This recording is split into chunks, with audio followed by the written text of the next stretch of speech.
কর্ম শুদ্ধ হলে জ্ঞান আসে, আর জ্ঞান হলে কর্মও শুদ্ধ হয়। দুটো আসলে আলাদা পথ নয়, একই লক্ষ্যের দুই দিক। শ্রীকৃষ্ণ বলেন, কর্ম ছাড়া জ্ঞান নিষ্ক্রিয়। আপনার মাথায় অনেক বুদ্ধি বা তথ্য আছে, কিন্তু আপনি যদি তা কাজে না লাগান, তবে সেই জ্ঞানের কোনো মূল্য নেই। এটি কেবল একটি মৃত বোঝা হয়ে থাকে। সফলতা বা সার্থকতা আসে তখনই যখন সঠিক জ্ঞান এবং সঠিক প্রচেষ্টার মিলন ঘটে। জ্ঞান আমাদের পথ দেখায়, আর কর্ম আমাদের সেই পথে এগিয়ে নিয়ে যায়। গীতা অনুসারে কেবল তাত্ত্বিক জ্ঞান বা কেবল অন্ধভাবে কাজ করা কোনোটিই পূর্ণতা আনে না। ভগবান শ্রীকৃষ্ণ অর্জুনকে যোগের শিক্ষা দিয়েছেন, যা মূলত জ্ঞান ও কর্মের এক অপূর্ব মেলবন্ধন। জ্ঞান ছাড়া কর্ম কেন অন্ধ? আমাদের গীতা বলে, চ্যানেলটি সাবস্ক্রাইব করে রাখুন আর প্রতিটি আলোচনার নোটিফিকেশন পেতে পাশে থাকা বেল আইকনটি ক্লিক করে আমাদের সাথেই থাকুন।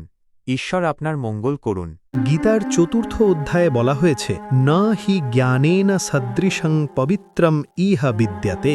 এই পৃথিবীতে জ্ঞানের মতো পবিত্র আর কিছু নেই। বিবেচনা বোধ।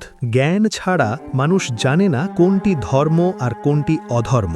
জ্ঞানহীন কর্ম মানুষকে অহংকারী করে তোলে অথবা তাকে ভুল পথে পরিচালিত করে। ফলের আশায় কাজ করে এবং ফল না পেলে ভেঙে পড়ে। জ্ঞানই শেখায় যে কর্মের ওপর আমাদের অধিকার আছে, ফলের ওপর নয়। কর্ম ছাড়া জ্ঞান কেন নিষ্ক্রিয়? শ্রীকৃষ্ণ অর্জুনকে বলেছিলেন যে জ্ঞান লাভ করে বনে চলে যাওয়া বা কাজ ছেড়ে দেওয়া প্রকৃত পথ নয়। একে বলা হয় মিথ্যাচার, লোকসংগ্রহ।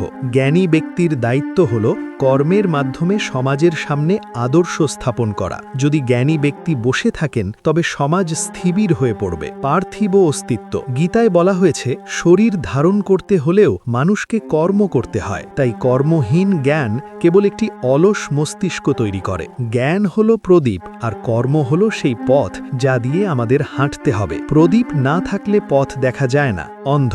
আবার প্রদীপ জ্বালিয়ে বসে থাকলে গন্তব্যে পৌঁছানো যায় না। হরে কৃষ্ণ।